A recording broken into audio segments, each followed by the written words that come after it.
After the First Tiberian War, the GDI established itself as the most powerful military force on the planet, which allowed it to gain more funding and influence. Even so, the Brotherhood of Nod, without a fixed leader, continued to be a persistent headache for the GDI.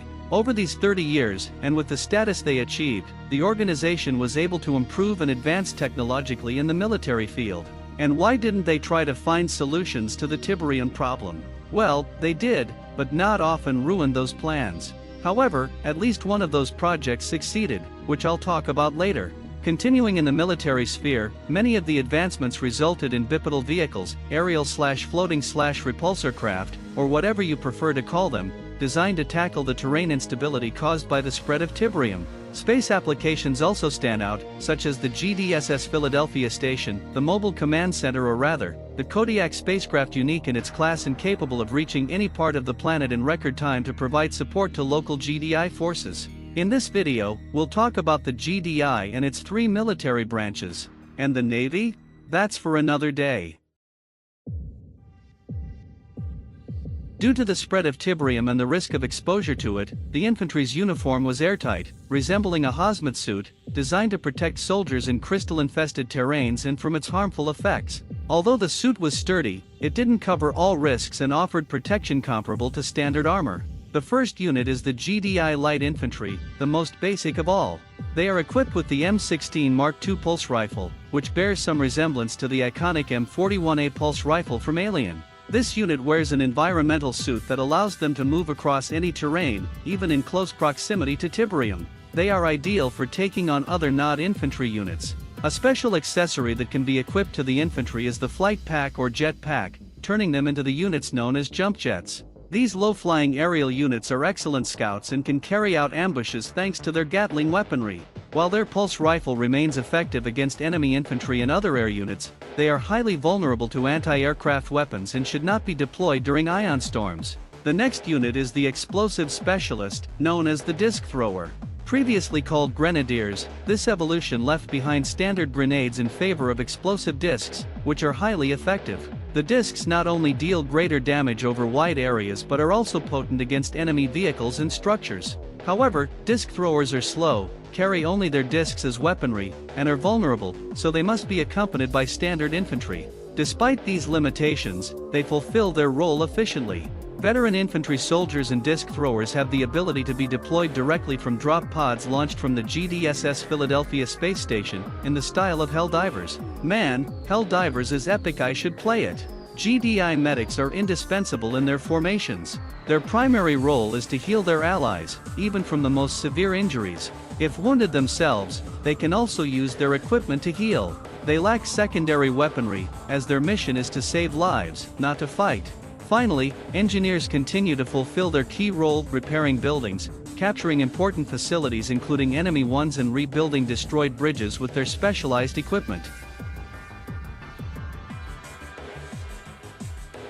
Now we move on to the units you wanted to know more about, the mechanical units. And yes, I call them that because, honestly, the term vehicles doesn't quite cut it here. As I mentioned earlier, GDI's technological advancements during the war led to the development of bipedal units. These proved ideal for unstable terrain, though, to be honest, they were also created because, well, they looked awesome.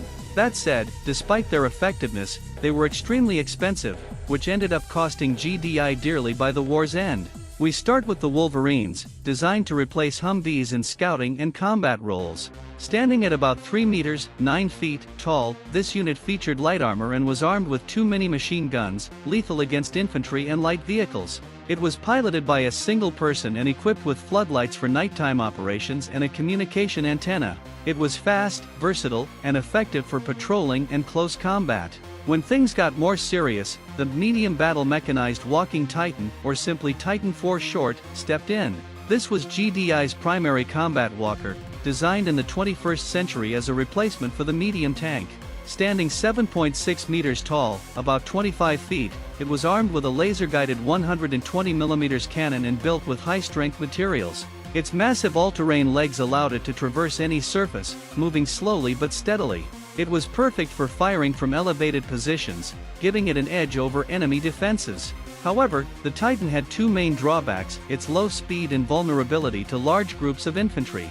In combat, it was paired with Wolverines, which covered these weaknesses. Despite this, the Titan's chassis design was heavily utilized by GDI, serving as the foundation for more advanced units like the Juggernaut.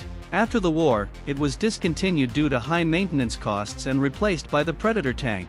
As the war escalated and Nod's defenses, like the Obelisk of Light, proved to be a threat, the Juggernaut was developed.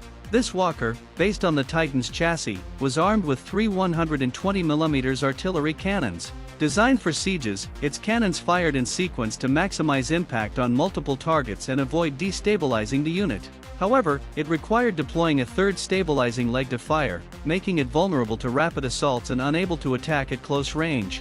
Though it needed escorts for protection, the Juggernaut was a key piece in GDI's arsenal, and several variants were developed, though not all saw widespread use. Finally, we come to the legendary Mammoth Mk2, successor to the iconic Mammoth tank. This giant was a prototype during the Second Tiberian War but already proved to be one of GDI's most powerful weapons. It was equipped with twin turrets effective against infantry and light vehicles, two rear-mounted anti-air missile launchers, and railguns that could reduce any enemy unit to rubble in seconds. Its first deployment occurred during an attack on a Nod Banshee production facility, where it destroyed the base almost single-handedly. However, its impressive performance came with high maintenance costs and reliability issues, leading to its production being halted in 2039. Despite protests, including from war hero Nick Havoc Parker, the Mk2 factories were shut down. While these units played a crucial role in the war, their high cost, complexity, and constant maintenance needs led to their discontinuation after the Second Tiberian War. GDI's priorities shifted, redirecting resources to environmental programs and more cost-effective projects. However, it wasn't all a grim ending. General Joshua Mitchell created a special division called the Steel Talons, which gathered the remaining BIPs and relocated them to Australia to continue their development. Perhaps we'll dive deeper into this division in the future. Air Propulsion Units. After the First Tiberian War and decades of research and experimentation, GDI developed air propulsion technology as an innovative solution to overcome terrain limitations. This technology, also known as hover or air cushion tech, allows a vehicle to float on a layer of pressurized air generated between the vehicle and the surface. This air cushion is created by fans or turbines blowing air downward, reducing contact with the ground or water, resulting in impressive mobility across virtually any environment. Hover MLRS. One of the standout units of this technology was the Hover Multiple Launch Rocket System, MLRS, a mobile missile platform designed for both anti-tank and ground-to-air combat. Mounted on a floating chassis, the Hover MLRS could traverse rough terrain and bodies of water with ease, achieving considerable speeds without being affected by harsh weather conditions. Its maneuverability and tactical flexibility made it a key tool in GDI operations. However, it wasn't perfect. Its air propulsion system was vulnerable to ion storms, leaving it immobilized in critical situations. It also faced reliability issues, such as damage from ground strikes when the hover system suddenly failed. Additionally, it was costly to operate and maintain. These weaknesses ultimately led to the technology's discontinuation. Like the BIPs, air propulsion units played a significant role during the Tiberian Wars, but their drawbacks, combined with GDI's shift toward more sustainable and economical projects, led to their phasing out. Still, not all was lost. Some heroes managed to preserve these technologies, though they ended up in the hands of the Steel Talons and Zocom divisions. Disruptor. GDI's experiments to halt Tiberium spread led to the development of innovative technologies like harmonic resonance, or sonic tech. Though initially created to contain the crystal, military leaders saw its potential as a weapon. Thus, the Disruptor was born, a unique unit armed with a powerful harmonic resonance cannon mounted on a turret. The Disruptor's cannon used special sonic crystals that, when energized, emitted destructive sonic energy waves. These waves were amplified and projected toward targets via a specially designed reflective structure. Its power was staggering, capable of inducing vibrations that literally shattered anything in its path, including enemy buildings and mechanized units like Cabal's cyborgs. Despite its devastating power, the Disruptor had limitations. Its range was moderate, and the sonic waves damaged both enemy and friendly units in the line of fire, forcing commanders to use it cautiously. However, its ability to penetrate buildings and hit multiple targets simultaneously made it a lethal battlefield tool. The vehicle mounting the turret was fairly simple, similar to those used in mobile construction vehicles. This made it slow but also extremely durable, thanks to its heavy armor. Though high construction costs led to the Disruptor's discontinuation as a standard unit, its technology wasn't lost. It was handed over to a specialized GDI division known as ZOCOM, dedicated to combating Tiberium and minimizing its spread. In this context, harmonic resonance proved invaluable for crystal control. Support vehicles. Now we shift from combat vehicles to support units, starting with Amphibious APC. The Amphibious Armored Personnel Carrier was a key GDI support unit during the Second Tiberium War and the Firestorm conflict. This redesigned version of the classic APC took a more utilitarian and efficient approach. Its machine gun was removed to boost speed, especially over water, sacrificing direct combat capability against ground units. Though unarmed, its ability to travel across bodies of water made it ideal for rapidly transporting infantry squads, enabling strategic assaults on island strongholds. A memorable example was its use in the attack on the infamous Commander Vega's base. Over time, after the Firestorm conflict ended, the Amphibious APC was replaced by the Guardian APC and its specialized variant, the Mobile Repair Transport, both more modern and versatile. Mobile Sensor Array. These support units were used by GDI, NOD, and Cabal during the Second Tiberium War and the Firestorm conflict. The primary purpose of the Mobile Sensor Array, MSA, was to detect cloaked or subterranean units and buildings, as well as approaching enemy forces. To function, the MSA had to be deployed, as its highly sensitive microphones and scanner arrays were affected by the vehicle's engine vibrations and noise. Since NOD held a monopoly on cloaking and subterranean tech, these units were only significantly practical during GDI's campaign, though they remained available. However, when Cabal rebelled during the Firestorm conflict, NOD made extensive use of them against stealth and underground units. Later, this vehicle was phased out as technological advances allowed such sensors to become more compact and integrated into other vehicles. Mobile EMP, created and deployed during the Firestorm events, the Mobile EMP was developed in response to the need for a portable electromagnetic pulse (EMP) weapon. It proved useful against Cabal and its cyborgs but later fell into disuse due to its fragility, limited EMP blast radius, and the fact that no one wanted to operate it. Mobile War Factory. A heavy vehicle similar to the Mobile Construction Vehicle (MCV) that can relocate to different positions.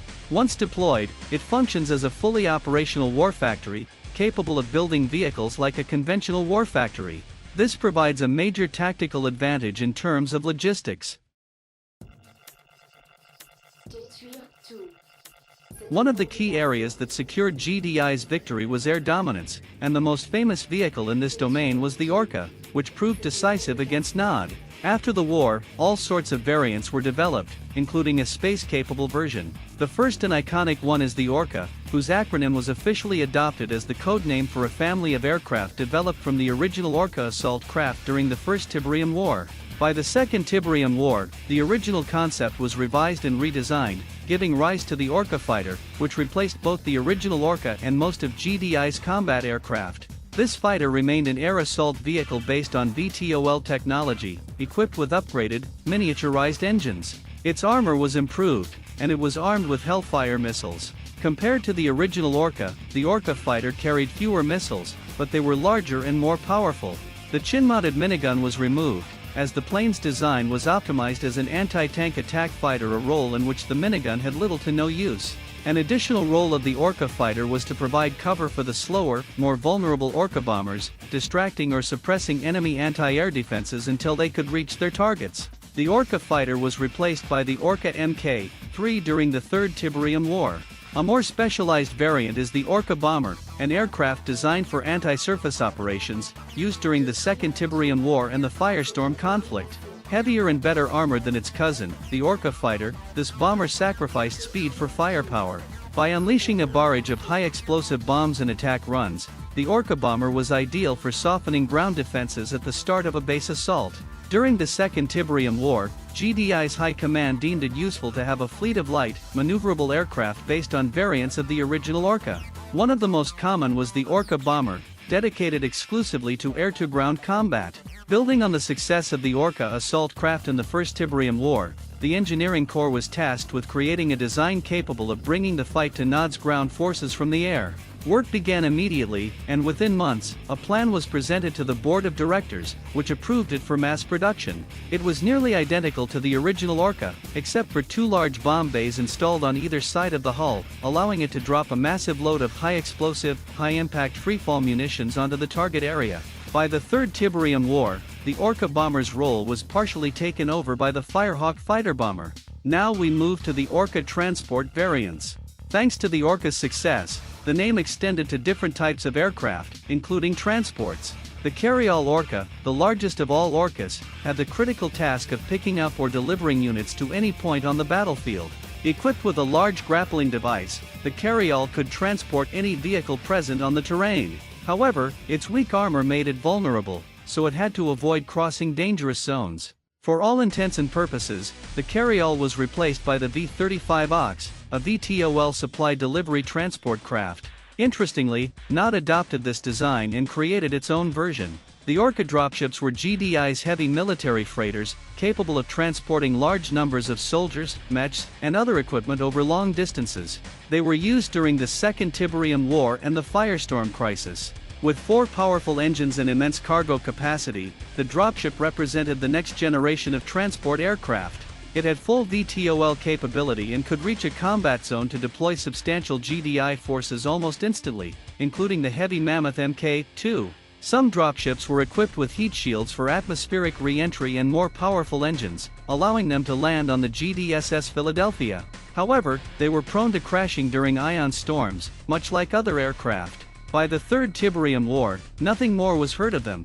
They were likely destroyed after the station's fall. The Orca transport was a lightly armored GDI transport craft used during the Second Tiberian War and the Firestorm conflict. Equipped with 4 turboshaft engines that provided great stability, its cargo hold could quickly transport personnel and light munitions across vast distances. However, its light construction and lack of armor made it vulnerable to any type of anti-air weaponry.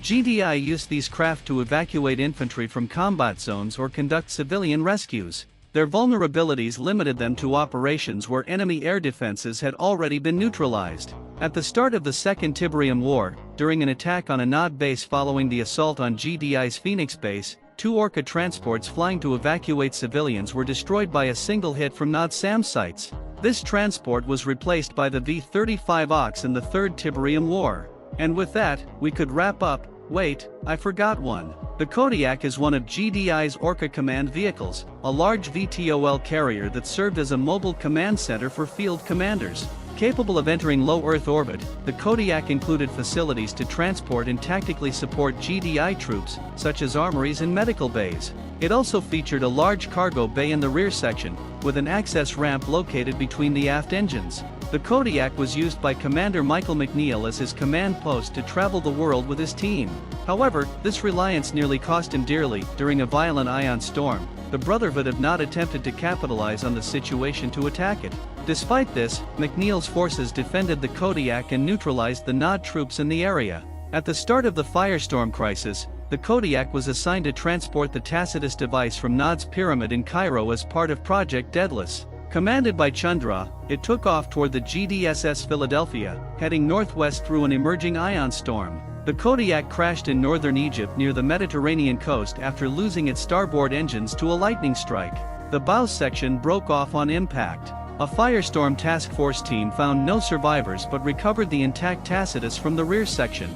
For unknown reasons, Michael McNeil was not on board during the incident. After the Firestorm conflict, GDI halted the development of large-scale aircraft due to their high manufacturing and maintenance costs, and the remaining Orca command vehicles were retired. However, following the Third Tiberian War, the GDI Council reconsidered this decision. The presence of heavily armored Skrin spacecraft, such as the Devastator warships and planetary assault carriers, underscored the need to regain large-scale air superiority. And with this, I conclude the analysis of GDI's units during the events of the Second Tiberian War and Firestorm. In the next video, we'll talk about NOD's units and, possibly, Cabal's forces as well.